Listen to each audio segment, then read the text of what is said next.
Malam itu, Pak Joko, seorang sopir jenazah berpengalaman, mendapat tugas mengantarkan jenazah dari rumah sakit ke desa terpencil di pinggiran kota. Hujan turun deras, dan kabut mulai menyelimuti jalanan. Jalan menuju desa itu terkenal angker, tapi Pak Joko tidak pernah percaya hal-hal mistis. Saat mobil ambulans memasuki jalan setapak yang gelap, GPS tiba-tiba mati. Ponselnya juga kehilangan sinyal. "Ah, mungkin ini cuma gangguan biasa," gumamnya sambil terus mengemudi. Namun, semakin jauh ia melaju, jalan terasa semakin asing. Pepohonan di sisi jalan tampak lebih rapat, seperti menutup jalur di belakangnya. Pak Joko melihat ke kaca spion.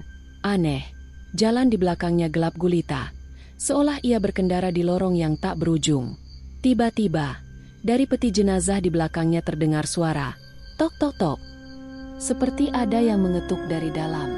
Pak Joko merinding. Dengan tangan gemetar, ia berusaha tetap fokus. Mungkin cuma halusinasi, pikirnya. Tak lama kemudian, seseorang melintas di depan mobil. Pak Joko menginjak rem mendadak.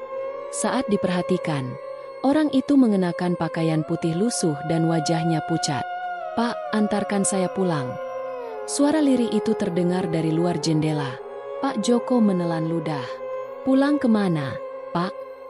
tanyanya. Orang itu tersenyum tipis, matanya kosong. "Aku sudah di dalam." Pak Joko langsung menoleh ke belakang. Peti jenazah itu kini terbuka dan kosong. Seketika, ambulans bergetar hebat, mesin mati sendiri, dan dari luar terdengar suara bisikan-bisikan aneh. Pak Joko mencoba menyalakan mobil, tapi gagal. Saat menoleh ke kaca spion, ia melihat sesuatu yang membuat jantungnya hampir berhenti. Bayangan seseorang duduk di kursi belakang, menatapnya dengan mata kosong dan mulut menyeringai. Tiba-tiba, seseorang mengetuk kaca jendela mobil. Pak Joko terlonjak, tapi kali ini ia melihat seorang pria tua dengan wajah cemas. "Pak, kenapa berhenti di sini? Ini jalan terlarang. Tak ada yang boleh lewat malam-malam." Pak Joko, yang masih terguncang, melihat ke belakang. Peti jenazah itu sudah tertutup kembali, seolah tak pernah terbuka. Pria tua itu membimbingnya kembali ke jalan utama. Saat sampai di desa tujuan, Pak Joko menanyakan siapa jenazah yang ia antar. Orang-orang terdiam. Kepala desa mendekatinya dan berkata, "Pak, jenazah itu sudah dikuburkan 3 hari yang lalu." Pak Joko merasakan bulu kuduknya berdiri. Tangannya masih gemetar saat menyerahkan dokumen pengantaran kepada kepala desa. "Tapi, saya sendiri yang mengantar jenazah ini dari rumah sakit," kata Pak Joko dengan suara bergetar. "Saya bahkan melihat keluarga almarhum yang menangis sebelum berangkat." Kepala desa saling bertatapan dengan warga lainnya. Seorang wanita paruh-baya, yang tampak sebagai anggota keluarga almarhum, maju dengan wajah ketakutan. "Pak, keluarga kami memang menangis, tapi 3 hari yang lalu, saat jenazahnya dikuburkan, kami tidak pernah meminta pengantaran jenazah lagi." Pak Joko merasakan dadanya semakin sesak. Kalau memang sudah dikuburkan, lalu apa yang sebenarnya ada di dalam peti ini?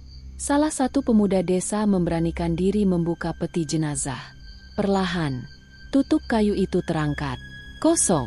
Pak Joko mundur selangkah. Tidak mungkin. Saya yakin betul peti ini berisi jenazah waktu saya berangkat dari rumah sakit." Tiba-tiba, angin berhembus kencang. Pohon-pohon bergoyang keras, dan suara bisikan halus terdengar di telinga Pak Joko.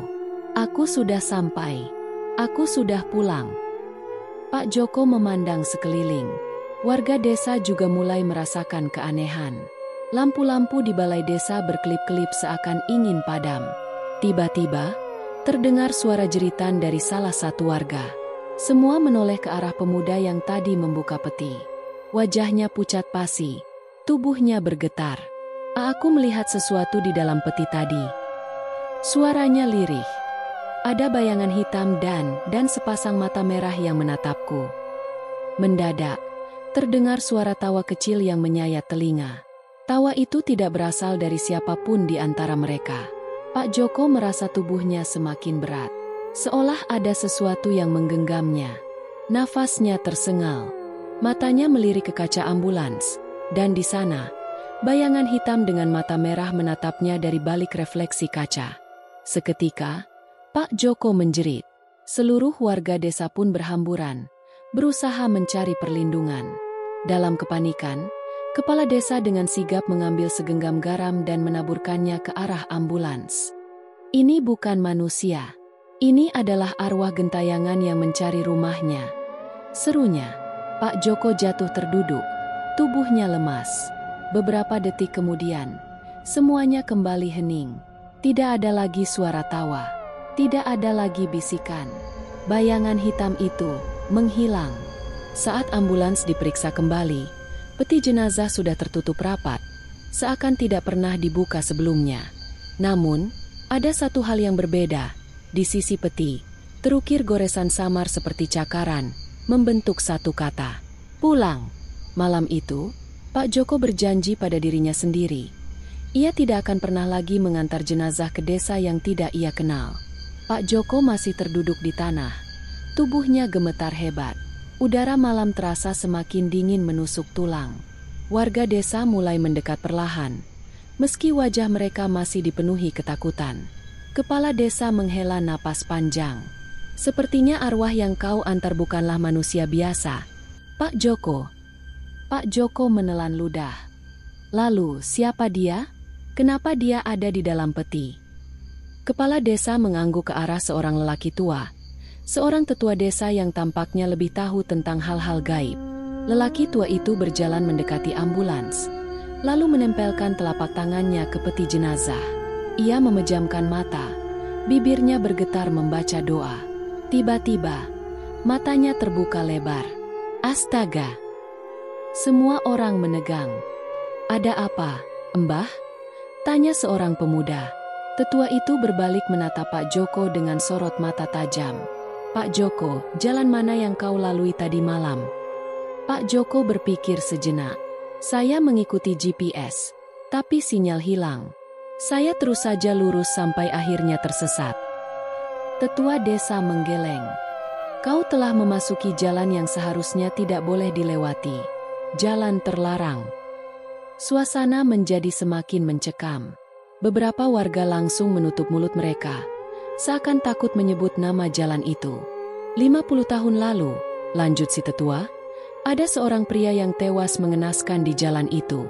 Ia seorang penumpang yang hendak pulang ke desanya. Tapi karena waktu itu sudah larut malam dan hujan deras, tak ada satupun kendaraan yang mau mengantarnya.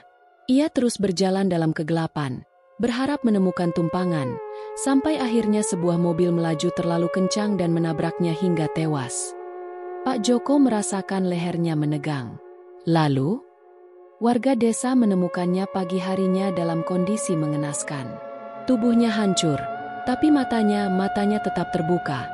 Seolah masih menatap jalanan, masih menunggu tumpangan yang tak pernah datang. Pak Joko merasakan darahnya membeku. Sejak saat itu, lanjut si tetua, setiap malam hujan deras, arwahnya akan berkeliaran di jalan itu. Ia mencari tumpangan, mencari seseorang yang mau membawanya pulang. Dan kau, Pak Joko, kau telah mengantarnya ke sini. Pak Joko langsung berdiri, napasnya memburu. Jadi selama ini yang ada di ambulans saya. Tetua desa mengangguk pelan. Bukan jenazah biasa. Pak Joko langsung menatap ambulansnya dengan ngeri. Ia merasa ingin segera pergi dari tempat itu. Tapi sebelum ia bisa melangkah, suara tok, tok, tok kembali terdengar dari dalam peti jenazah. Semua orang mundur ketakutan. Dengan tangan gemetar, tetua desa meraih segenggam garam dan menaburkannya di sekitar peti. Lalu ia menempelkan telapak tangannya ke kayu peti dan membacakan doa dengan suara bergetar. Pak Joko dan warga hanya bisa diam, menahan napas. Lalu, tiba-tiba suara ketukan itu berhenti. Suasana hening. Angin malam berhembus perlahan. Tidak lagi mencekam seperti tadi. Tetua desa membuka matanya. Sudah selesai, katanya lirih.